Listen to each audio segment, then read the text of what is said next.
Thank you very much, everybody. And I've been briefed on the Florida State University, Tallahassee active shooting. I guess it's an active shooter. Fully briefed as to where we are right now. It's a shame. It's a horrible thing. Horrible that things like this take place. And we'll have more to say about it later. In the meantime, it's an honor to have the Prime Minister of Italy with us, Prime Minister Meloni, who's doing a fantastic job. I would say that she has taken Europe by storm and highly respected. Everybody loves her and respects her, and I can't say that about many people.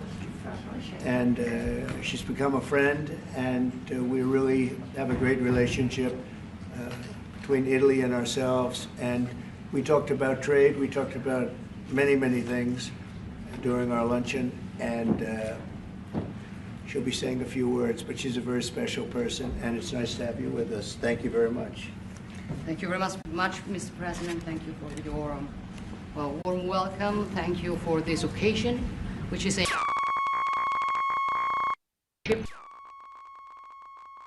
is April 17, and April 17 marks the anniversary of the agreement that allowed Cristoforo Colombo to make his trip. And I say to remember how ancient are our ties, but also to remind that we both share another fight, which is the fight against the woke and ADI ideology that would like to erase our history. And as I know that we share lots of things on tackling illegal migration, on fighting against synthetic drugs. You know, Italy has been one of the nations that made a plan against fentanyl, for example. But we have been talking about many bilateral topics and things that we can do together, about defense, about economic, about economy, about space, about energy. Italy will have to increase its LNG imports, and also nuclear that we are trying to develop. I think there can be ways to work together, and the Italian enterprises will invest, as they've been doing for many years, as you know, in the next years, I think around 10 billion. That shows how interconnected our economies are. And that's very important, Mr. President. It's not only about Italy, it's about the entire Europe. The exchange between us is a very big one. Investments that we are discussing in this week. But at the end of the day, look, somebody calls me, I was saying it before, such a Western nationalism. I don't know if it is the right word, but I know that when I speak about West, mainly I don't speak about a geographical space. I speak about a civilization. And I want to make that civilization stronger. So I think even if we have some problems, okay, between the two shores of the Atlantic, it is the time that we try to sit down and find solutions. So I want to thank President Trump for having accepted an invitation to pay an official visit to Rome in the near future, and consider the possibility in that occasion to meet also with Europe. The goal for me is to make the West great again, okay? And I think we can do it together. We can. We will keep on work on that. I'm going to close. I want to say only, I'm proud of sitting here as Prime Minister of an Italy that today has a very good situation despite the difficulties, a stable country, reliable country, 1 million more jobs in the last 2 years and a half. Great. Inflation is going down, so you forgive me if I promote a bit my country, but you're a businessman and you understand me. So migration flows going down 60%. So we are trying to do our best, but I think we can do it even better together. Also on Ukraine, I will close. Together we've been defending the freedom of Ukraine. Together we can build a just and lasting peace. We support your efforts, Donald. Good. Thank you. Thank you very much. And I think we're doing well in that effort, but we want to get it done, and we'll see if we can. We want to save On average, think of it, every week 2,500 people are being killed, mostly soldiers, Russian, Ukrainian soldiers. And if we can save those lives, that would be a very good thing. And so we'll see what we can do. And I think we're getting close, but we'll let you know very soon. And you've been very helpful. I appreciate it. Thank you. Any questions? Mr. President, on Russia, Mr. President, how much longer does Vladimir Putin have to respond to your ceasefire proposal before you put secondary tariffs or sanctions on Russia? We'll see what that will be. We're going to be hearing from them this week, very shortly actually, and we'll see. But we want it to stop. We want the death and the killing to stop. Mr. President, on Jerome Powell, you said that the termination of Jerome Powell cannot come fast enough. He says he won't leave, even if you ask him to. Oh, he'll leave. If I ask him to, he'll be out of there. But I don't think he's doing the job. He's too late, always too late, a little slow, and I'm not happy with him. I let him know it, and if I want him out, he'll be out of there real fast, believe me. Yeah, go ahead, please. Question? Are you trying to remove him, Mr. President? Yeah, question? Mr. President, yesterday Judge Boasberg, in a case against your administration, said the Constitution does not tolerate willful disobedience of judicial order. Do you agree with that statement? Well, you're going to have to speak to the lawyers. We have great lawyers. I can tell you this, we're doing a fantastic job of getting criminals out of this country who Biden allowed into the country. Hundreds of thousands of criminals, murderers and drug dealers. And I was elected because of the fact, I would say maybe that was the number one fact for a lot of reasons, the economy, a lot of things. But one of the primary reasons I was elected is because I said, I'm going to get the criminals that he allowed to come into our country so stupidly through open borders. I'm going to get them out. And I got a lot of votes, record-setting numbers of votes, as you know. We won everything. The popular vote, all 7 swing states, we won everything. And that's what the public wanted, and that's what I'm doing. But you have to speak to the lawyers because it's up to them. Mr. President, what do you think of the proposal from France? Say it? What do you think of the proposal from France and UK of a peace mission in Ukraine with soldiers? And do you think that Italy should take part into it? Well, I think Italy will have to make that determination, but peace missions are always good with me. I'm okay with peace missions. Yeah, please. Mr. President, have you discussed what areas of cooperation have you discussed with the Prime Minister vis-a-vis Italy and the United States and Europe and the United States? And on China? We discussed it very briefly. No, we're doing very well with negotiations, I think, with all countries. Do you have a And Scott could tell you a little bit, but we are doing very well. We have a lot of countries that want to make a deal. Frankly, they want to make deals more than I do. Go ahead, Scott. Would you say something, please? Yeah, we've got a process in place. We're working on the big 15 economies first. We had a fantastic meeting with Japan yesterday. I believe there's been calls with the EU already. And then we have South Korea coming in next week. And I believe India is also talking, that's moving very quickly.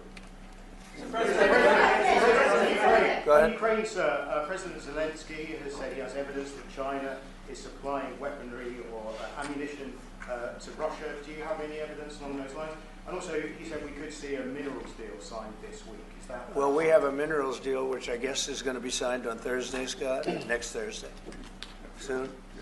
And I assume they're going to live up to the deal, so we'll see. But we have a deal on that. No, I have no comment on that. I have no idea. That's his statement, not mine. Mr. President, there were reports that you waved off an Israeli attack on Iranian nuclear facilities. Can you comment on that? Is that accurate? And they say the attack is what? That you waved off an Israeli plan to attack Iranian nuclear facilities. I wouldn't say waved off. I'm not in a rush to do it because I think that Iran has a chance to have a great country and to live happily without death. And I'd like to see that. That's my first option. If there's a second option, I think it would be very bad for Iran. And I think Iran is wanting to talk. I hope they're wanting to talk. It's going to be very good for them if they do. And I'd like to see Iran thrive in the future, do fantastically well. I know the Iranian people, they're incredible people. always have been very smart, very energetic, very successful people. And I don't want to do anything that's going to hurt anybody. I really don't. But Iran can't have a nuclear weapon. It's, pretty simple. It's really simple. We're not looking to take their industry. We're not looking to take their land. All we're saying is you can't have a nuclear weapon. The deal that was made with Obama, and that deal would have expired already. It was a terrible deal. It would have expired, and that gave them a clear path to a nuclear weapon. I wouldn't have accepted. That's why I terminated the deal. Number one, it was way too short. When countries are involved, you don't make short-term deals. These are countries with long lives, and I terminated that. And it was a great termination because it didn't allow us to do anything. Once it terminated, you know what the deal was. It was a terrible deal. Really, one of many terrible deals made by the U.S. But no, I'd like to see Iran thrive. And they can do that, I think, very easily, or they can do it the other way, and the other way is not going to be good for them. It's going to be really bad for them.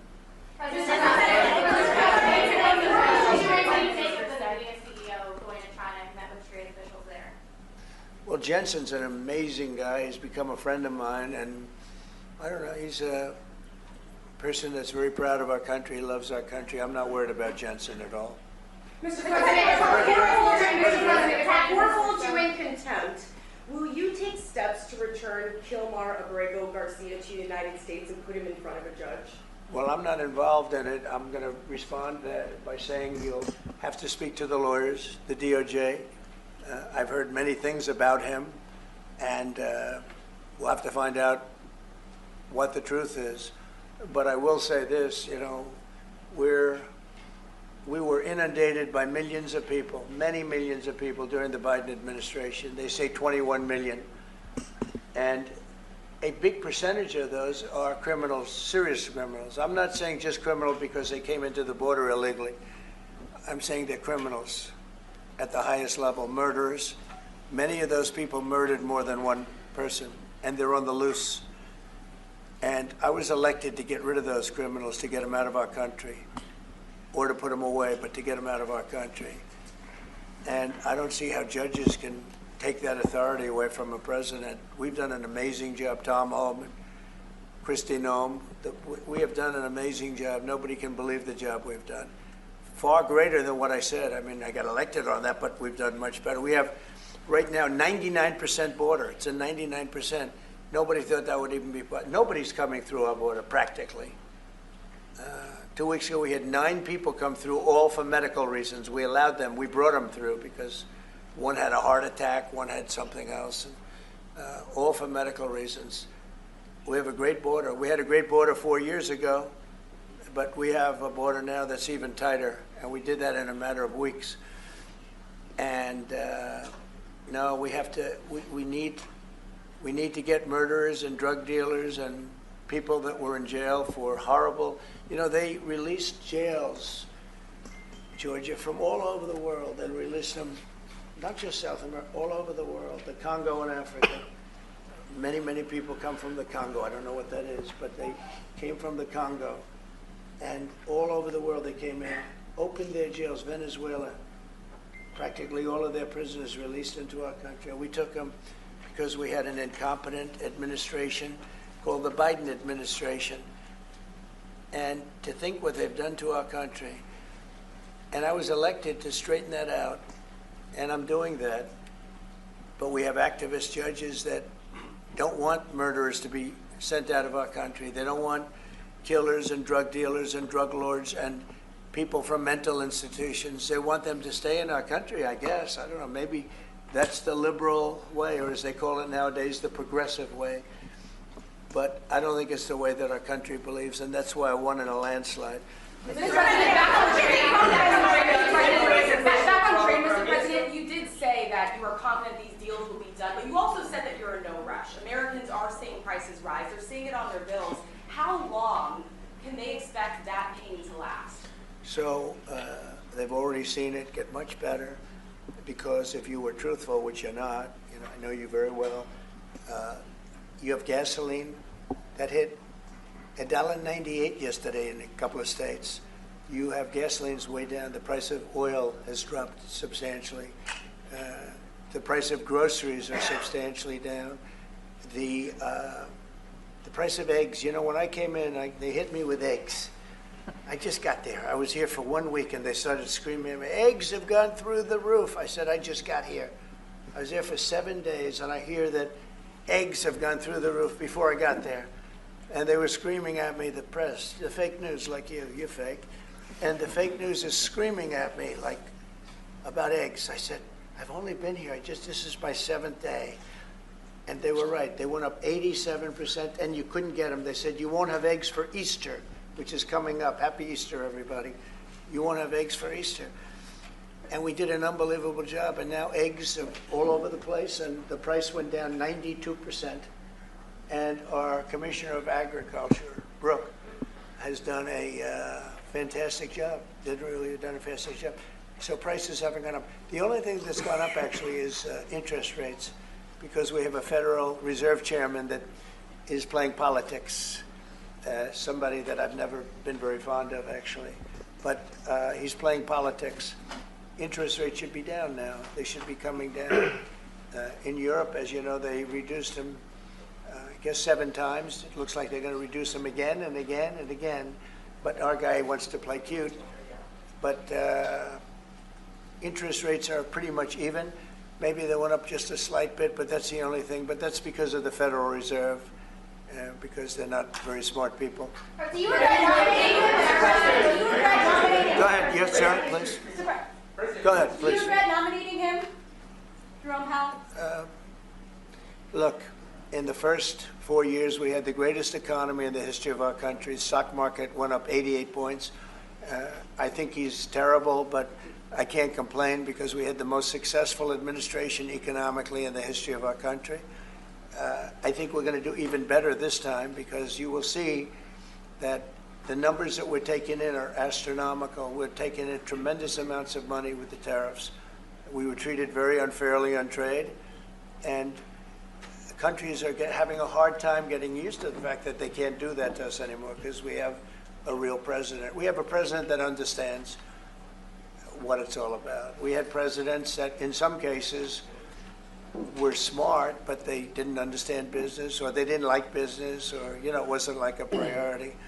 And then you had like the last administration, the only thing they were good at was cheating in elections. That's about all they could do. They couldn't do anything. They were useless. They were incompetent. Worst administration in the history of our country.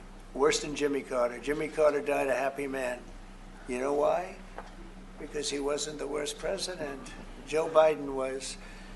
So I think you're going to see some fantastic numbers when this all happens. It's happening now. I mean, everybody wants to make a deal. And if they don't want to make a deal, we'll make the deal for them.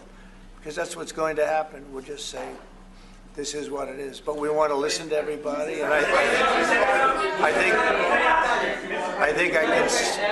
think I can say for Scott and the other people that are working on it that we're listening and we're going to be very fair to people. But, you know, we're the one that really sets the deal, and that's what we'll be doing. Okay? Go ahead, please. Please. Question to our Prime Minister. Oh, you have a great Prime Minister. You're so lucky. Yes. In italiano. Yes, that's right. Okay. I'm not sure they do agree. Presidente Meloni, volevo sapere cosa pensava del fatto che il Presidente Trump ha considerato responsabile Zelensky della guerra in Ucraina e poi se avete parlato delle spese militari e qual è il limite massimo a cui ha detto che può arrivare l'Italia, le percentuali delle spese militari. Non abbiamo parlato dei limiti massimi a cui può arrivare l'Italia, abbiamo parlato del fatto che l'Italia sta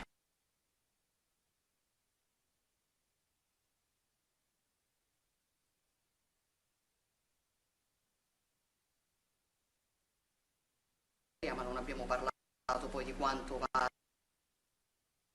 aumentata questa percentuale, anche se siamo ovviamente consapevoli che insomma, il tema della difesa sia un tema particolarmente importante di questo tempo. Per quello che riguarda la guerra in Ucraina, lei sa come la penso che ci sia chiaramente ci sia stata un'invasione e che l'invasore da quel punto di vista fosse Putin e la Russia, ma non è questo che oggi quello che rivela è il fatto che insieme vogliamo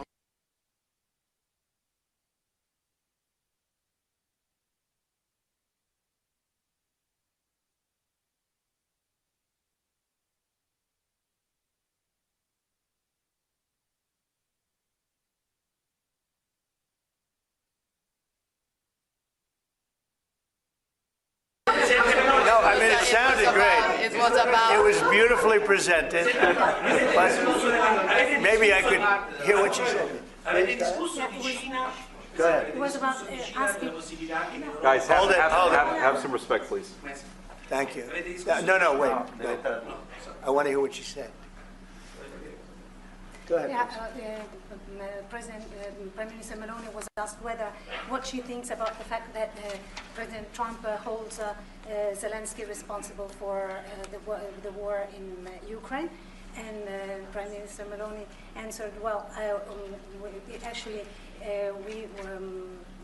we have no, and also if you talked about the military spending, and the raising of the military spending, and the first thing Prime Minister Meloni said is that no, actually we didn't talk about the raise in military spending. Of course, Italy will keep its commitments with 2%, and then we will see, because we are absolutely aware of the fact that it is very important well, I will do defense that. is very important. Wait. I will do that. Important. They've been asking if we decided another percentage about the defense spendings, and I said NATO. Yes, NATO, and I said that Italy is reaching the 2% as it was already decided. We didn't speak about a specific other percentage, but we are aware of the fact that defense is important for the future, and we see what also the work that we are trying to do at the European level.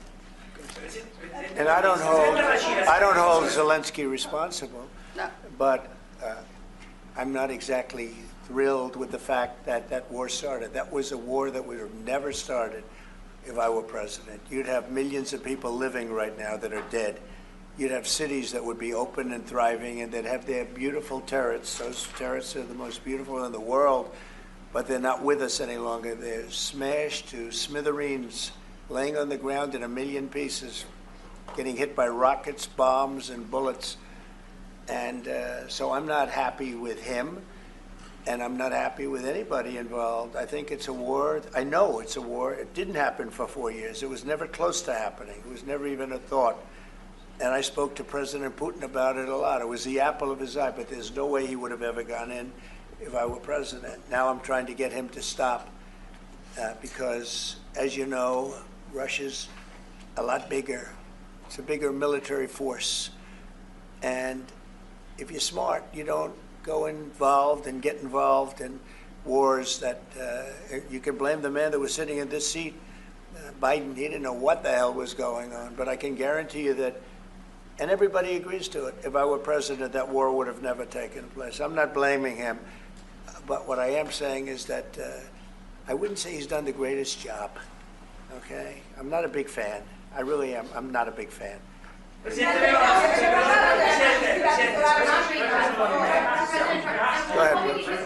Go ahead.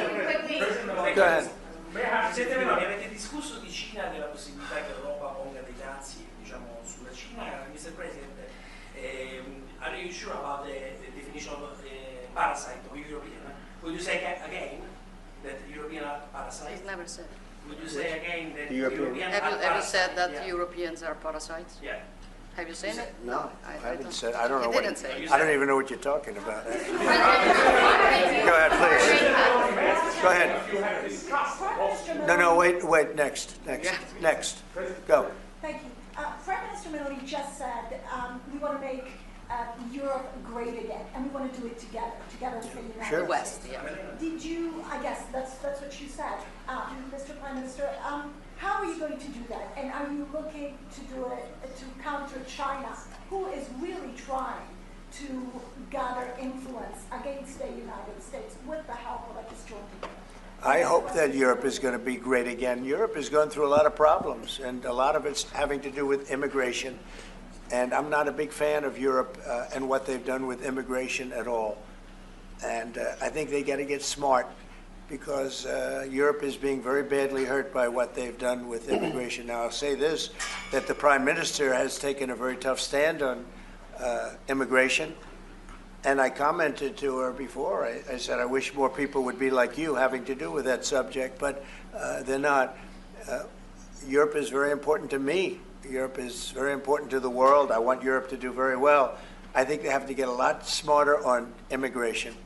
But we are beginning doing it. You've all seen how the policies of the European Union in the last, let's say, 2.5 years have been changing. Okay, at the beginning we were talking only about how we were redistributing illegal migrants coming to Italy. Now we are talking mainly about how to stop illegal migration, work with the countries of origin and transit, and to return people. The European Commission just did the new rules about repatriations and things like that. So things are changing, thanks also to the example that Italy brought in lowering the rates of illegal migration. So we are working now together, so I'm optimistic on that. Good. I hope so. Go ahead,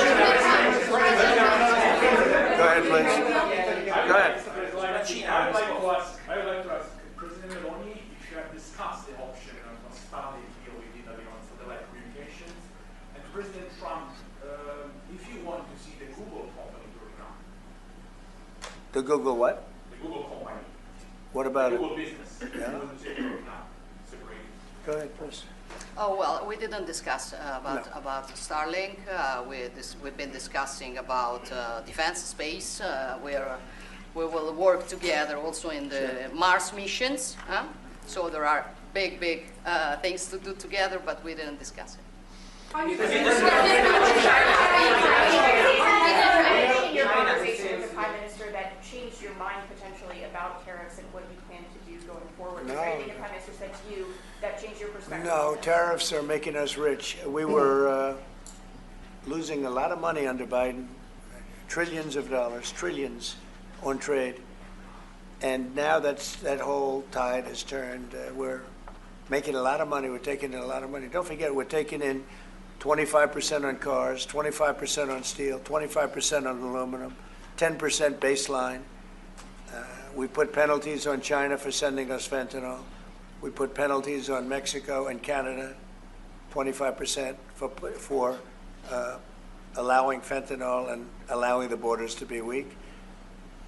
No, we're taking in billions and billions of dollars while I sit here and talk to you.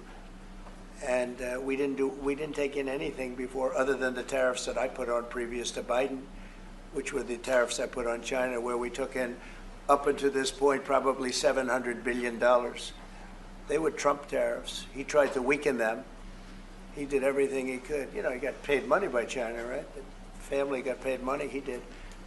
And so I don't know, maybe that was the reason, or maybe it wasn't. But he tried to weaken them, but he couldn't, because there was so much money that his budgets, you know, they couldn't stand not doing it.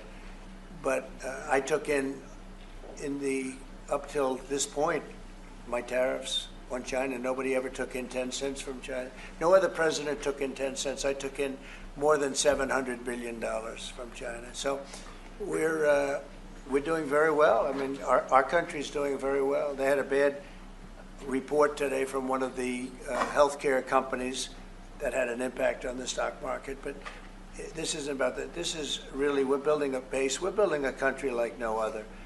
And again, I had the strongest economy in the history of our country by far, history of any country probably, but the history of our country in 4 years. And I think this has a chance to be much better. Can you just clarify on the mineral deal? Will that be signed here at the White House with Ukraine on Thursday? Will President Zelensky be coming here for that? I don't know exactly. I'm going to leave that to Scott. What do you think? Where would it be signed and when? Yeah, we're still working on the details. We're shooting for around April 26th. Is there any more details that you could tell us about what's in that deal and how it came together? It's substantially what we agreed on previously, but the president was here. We had a memorandum of understanding. We went straight to the big deal, and I think it's an 80-page agreement, and that's what will be signed. President Trump, on rate cuts, can you clarify on rate cuts, do you intend to seek Powell's firing if he doesn't change his stance on rate cuts? Or is that on the table? Or is that well, I think he should do the rate cuts, because I think if Europe has done it, it puts us at a disadvantage to Europe. I mean, he plays right into their hands. So I think he should do the rate cuts. We don't have really inflation now. I just said the major things are going down. Oil is great. Oil is way ahead of schedule, and that's because of our policies. But oil is down into the $60, $65 range now per barrel. And I told you, in certain states we have less than $2 for gasoline. And food is down. Groceries, as we call it, are down. Other than interest rates, everything's down. Interest rates are pretty flat. They're not, it's not that they're up, but we should be better than flat. We should, if he would lower the interest rate, I think it would have a good impact on that too. But the costs are down. We have very little inflation. I would say we have essentially no inflation. Hard to have inflation when oil goes down, and oil goes down. When Biden came in, oil went through the roof. That's what caused our problem. That and his very dumb spending. But when the oil prices go down, and they have gone down a lot, we've gotten it down really good. We've opened it up and we've gotten them down. And that means that people driving cars are going to be paying $2 and $2.50 instead of $4.50. And, you know, even at the end, they tried just for the purpose of the election to get it down. But they had really lost that sucker. That was really, it was not good. But if they had won, oil right now would be at $7 or $8 because of their policy. And we're going to be at about $2. Could be even a little bit less than that. And you're starting to see it. So I don't know how you can have inflation when oil has come down quite a bit. And I would say the Fed really owes it to the American people to get interest rates down. That's the only thing he's good for. And he would have an effect on that if he lowered them. And I think at some point he will. He's going to have a lot of political pressure. You know, they are political also. And I think there's a lot of political pressure for him to lower interest rates. Yeah? Yeah, go ahead. Sorry. Please. Do you think that Italy can be your best ally in Europe? And also, do you ever notice when you walk if you step on hands? Only if the Prime Minister remains the Prime Minister can it be our best. she's doing a great job. And yeah, certainly one of our great allies, not just in Europe, anywhere. She's a fantastic person and doing a great job. And our relationship is great. And we have a lot of Italians in this country, I tell you, and they like Trump, and they voted for Trump. Anyway, thank you very much, everybody. Thank you, Fred. Thank you, Fred. Thank you, Fred. Thank you. Thanks, guys. Thank you, Fred. Thank you, Fred. Thank you. Thanks, guys. Thank you. We're moving.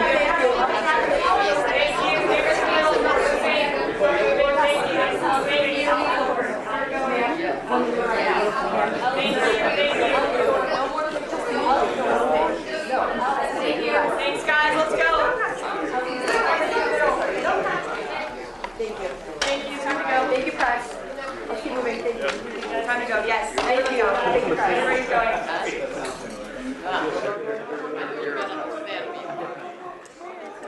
Everybody's out. Thank you. Keep going. Keep going. Thank you.